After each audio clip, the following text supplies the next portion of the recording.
Hi guys, welcome to my channel. I am Jyoti और आज हम करने वाले हैं क्लास 11th माइक्रो इकोनॉमिक्स का chapter number 2 central problem of an economy. इसमें हमारी पहली टर्म आती है economic problem. It is the problem of making the choice of the use of scarce resources for satisfying unlimited human wants. ये एक ऐसी problem है जहां पर आपको चॉइस करना पड़ता है स्केयर रिसोर्सेज का कि आप कैसे ह्यूमन की जो अनलिमिटेड वांट्स हैं उनको सेटिस्फाई करोगे। ठीक है, नेक्स्ट हमारा आता है causes of economic problem. 3 causes होते हैं। पहला unlimited human wants. Unlimited human wants हैं जैसे आपको जीन्स भी चाहिए, आपको जूते भी चाहिए, आपको चैन भी चाहिए, आपको वॉच भी चाहिए, इस तरह से। ठीक है, सेकंड आता है scarcity of economic resources. Scarcity क्या होता है? जहां पर आपकी जो है सप्लाई कम होती है और डिमांड ज्यादा होती है रिसोर्सेज की, यानी कि डिमांड जो है एक्सीड करती है, रिसोर्सेज की डिमांड एक्सीड करती है उनकी सप्लाई से। ठीक है, थर्ड आता है अल्टरनेटिव यूजेस ऑफ रिसोर्सेज। ठीक है, क्या क्या यूज अल्टरनेट यूज हो सकते हैं रिसोर्सेज के, जैसे टी का, कॉफी। ठीक है, नेक्स्ट है central problem of an economy, यानी मैं बोलूं एलोकेशन ऑफ रिसोर्सेज। अब 3 इसमें होते हैं। पहला व्हाट टू प्रोड्यूस, दूसरा how to produce, and third for whom to produce. What to produce में गुड्स का सिलेक्शन होता है, क्या बनेगा और कितनी क्वांटिटी में बनेगा। फिर आता है हाउ टू प्रोड्यूस, इसमें टेक्निक्स का जो है सिलेक्शन होता है जो प्रोडक्शन के लिए यूज की जाती हैं। अब 2 तरह की टेक्निक्स होती हैं, कैपिटल इंटेंसिव टेक्निक्स और labour intensive techniques. Capital intensive जहां पर आप कैपिटल का ज्यादा यूज करते हो और लेबर का कम करते हो। लेबर इंटेंसिव जहां पे आप लेबर का ज्यादा करते हो और मशीन्स का कम करते हो। ठीक है, अब नेक्स्ट हमारा आता है फॉर होम टू प्रोड्यूस। इसमें डिस्ट्रीब्यूशन होता है इनकम का और फाइनल गुड्स के फाइनल यूज को सेलेक्ट किया जाता है। ठीक है, नेक्स्ट हमारा आता है production possibility curve. It refers to the geographical presentation of all possible combinations of two goods which can be produced with given resources and technology. PPC ये क्या होता है? ये ज्योग्राफिकल प्रेजेंटेशन को रेफर करता है जहां पे हम सारे कॉम्बिनेशंस को प्रेजेंट करते हैं, 2 गुड्स के जो भी कॉम्बिनेशंस हो सकते हैं, पॉसिबल कॉम्बिनेशंस। ठीक है, विच कैन बी प्रोड्यूस्ड, जिन्हें प्रोड्यूस किया जा सकता है जो हमारे पास गिवन रिसोर्सेज और टेक्नोलॉजी है उसके साथ। दूसरी डेफिनेशन इसकी आ जाती है PPC shows the various alternative combinations of goods and services that an economy can produce when the resources are all fully and efficiently employed. PPC shows the obtainable options. PPC काफी सारे alternative combinations को show करती है goods and services के that an economy can produce, जिसको economy produce कर सकती है जब रिसोर्सेज जो हैं फुल्ली और एफिशिएंटली एम्प्लॉयड होते हैं, यानी कि सारे जो रिसोर्सेज हैं वो अच्छे से यूज किए जा रहे हैं। ठीक है, PPC shows the obtainable options. PPC जो है यानी कि हमारा प्रोडक्शन पॉसिबिलिटी कर्व जो है वो ऑब्टेनेबल ऑप्शंस को शो करता है। ठीक है, फिर इसमें आती हैं एजम्पशंस। हमारी एजम्पशंस में हमारी 4 एजम्पशंस हैं। पहली है रिसोर्सेज आर फिक्स्ड। रिसोर्सेज जो हैं वो फिक्स्ड हैं, ये हमने एज्यूम किया है, फिर चाहे वो बढ़ रहे हो कम हो रहे हो कोई फर्क नहीं पड़ता, पर रिसोर्सेज जो है वो फिक्स्ड हैं। दूसरा विद गिवन रिसोर्सेज, यानी कि हम सिर्फ 2 ही गुड्स प्रोड्यूस कर सकते हैं। ठीक है, गिवन रिसोर्सेज में से। तीसरा resources are fully and efficiently utilise, resources को पूरी तरीके से और एफिशिएंटली जो है यूटिलाइज किया जा रहा है। एंड फोर्थ टेक्नोलॉजी जो है उसे कांस्टेंट लिया गया है। यहाँ पे इसका शेड्यूल आ जाता है, combinations A B C D E F। ठीक है, यहाँ पे ब्रेड हमने जो है डिक्रीजिंग में लिया है और बटर भी, क्योंकि आप आगे पढ़ोगे इसका क्या रीजन होता है डिक्रीजिंग में लेने का। ठीक है, अब MRT आप आगे पढ़ोगे। ठीक है, MRT क्या होता है?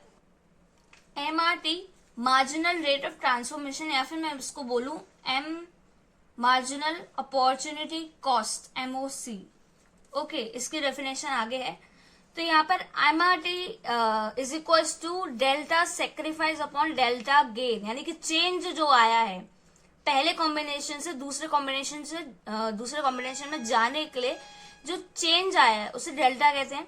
ठीक है, अब यहाँ पे कितना चेंज आया, 15 से हम 14 में गए तो 1 आया, इसलिए 1 अपॉन में यहाँ पे रेशियो रख दिया है।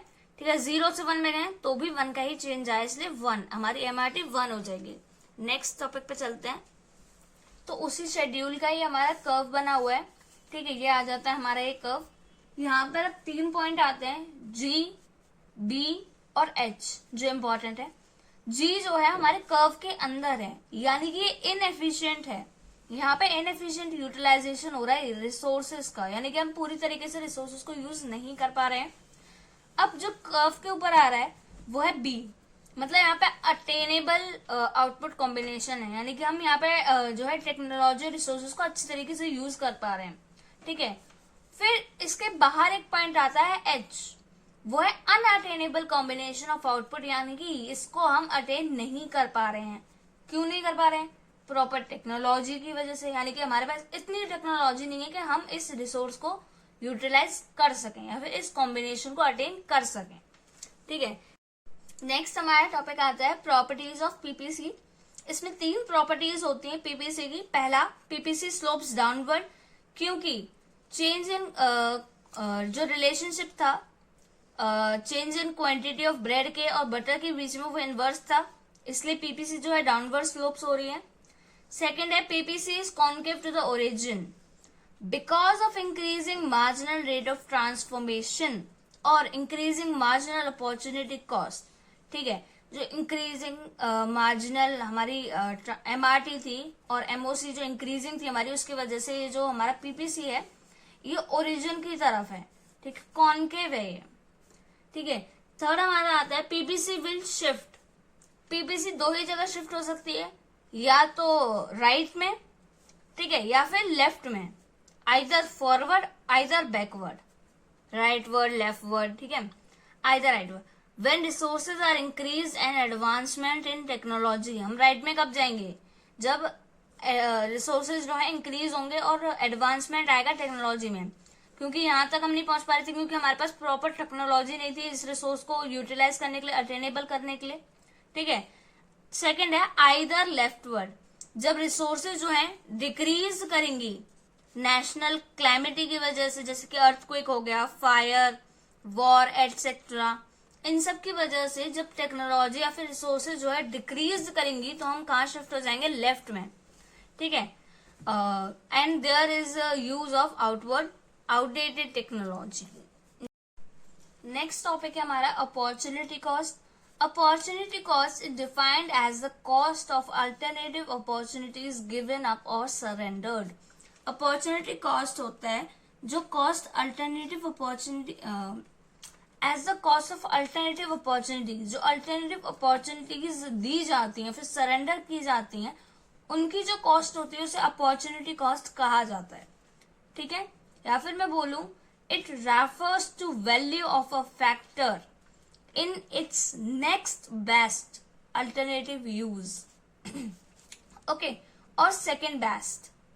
ठीक है, जो आप मान लो आपको एक जीन्स पसंद आया, वो आपको 1000 का था, पर अगर उसने आपको दूसरा दिखाया वो आपको और भी ज्यादा पसंद आया, वो मतलब 1500 का था, तो 500 जो इंक्रीज हुआ है वो हो गया अपॉर्चुनिटी कॉस्ट।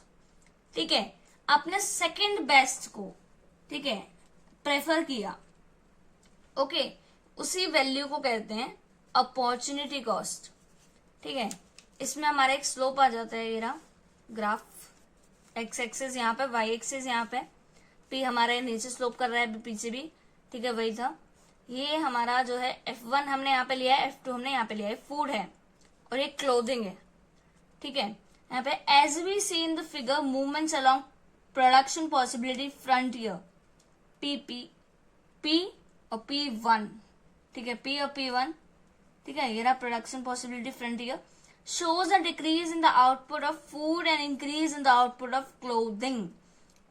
ठीक है, यहाँ पे फूड था, ये क्लोथिंग था। स्टार्टिंग में C1, इसने हमें क्या दिखाया कि पहले F1 था और यहाँ पे C1 था, पहले फूड ज्यादा था और क्लोथिंग कम थी, बाद में एक डिक्रीज हुआ फूड में, ठीक है, और इंक्रीज हुआ क्लोथिंग में।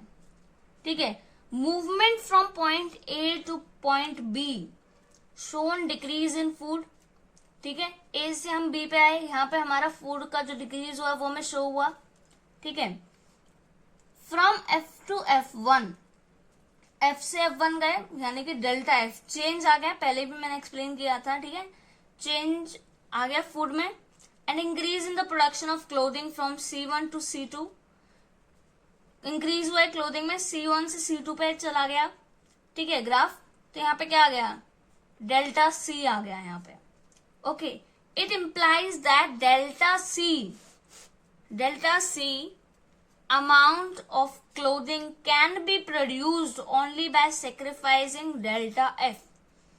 इसका मतलब हमें ये पता चला कि डेल्टा C जो अमाउंट है क्लोथिंग की उसको प्रोड्यूस किया जा सकता है सिर्फ F के सेक्रीफाइस के साथ। इसको इंक्रीज किया है क्योंकि ये डिक्रीज हुआ है, ठीक है। Amount delta F amount of production of food, ठीक है, फूड के अमाउंट मतलब फूड का जो प्रोडक्शन हो रहा है उसके अमाउंट को हम डिक्रीज करेंगे तभी क्लोथिंग का जो अमाउंट है प्रोडक्शन का वो इंक्रीज होगा, यही इस चीज में बोला है ग्राफ में। It means that delta F amount of food become an opportunity cost for delta C amount of clothing, okay. तो ये जो है अपॉर्चुनिटी कॉस्ट बनी इस चीज के लिए, ठीक है। नेक्स्ट हमारा टॉपिक है मार्जिनल अपॉर्चुनिटी कॉस्ट, या फिर मैं बोलूं मार्जिनल रेट ऑफ ट्रांसफॉर्मेशन, पीछे भी इसका टर्म आया था पीपीसी के बीच में, ठीक है। It is the rate at which output of good Y is to be sacrificed for every additional unit of good X. It refers to the slope of PPC. ये उस रेट को दिखाता है जब हमने गुड वाई के output, जो output था गुड वाई का, उसको सेक्रीफाइस किया गुड एक्स के हर एक एडिशनल यूनिट के लिए, ठीक है, for every additional unit of good X, इसको गुड एक्स, ठीक है। It refers to the slope of PPC, ठीक है, पीपीसी के उसमें भी दिखाया था। अब ये क्या हो रहा था, वहां पे आपने बताया था पीपीसी का स्लोप जो है डाउनवर्ड था, इनवर्स रिलेशन था। तो वो क्यों था, वो भी इसीलिए था क्योंकि गुड वाई का जो आउटपुट था वो जो हमारा ब्रेड था वो डिक्रीज हो रहा था और जो हमारा बटर था वो इंक्रीज हो रहा था, ठीक है, क्योंकि हमने गुड एक्स का जो हर एक एडिशनल यूनिट के लिए हमने गुड वाई को जो है सेक्रीफाइस किया था, ठीक है, ओके। इस it refers to the slope of PPC. Next इसके बाद हमारा आता है marginal opportunity cost along a PPC, okay.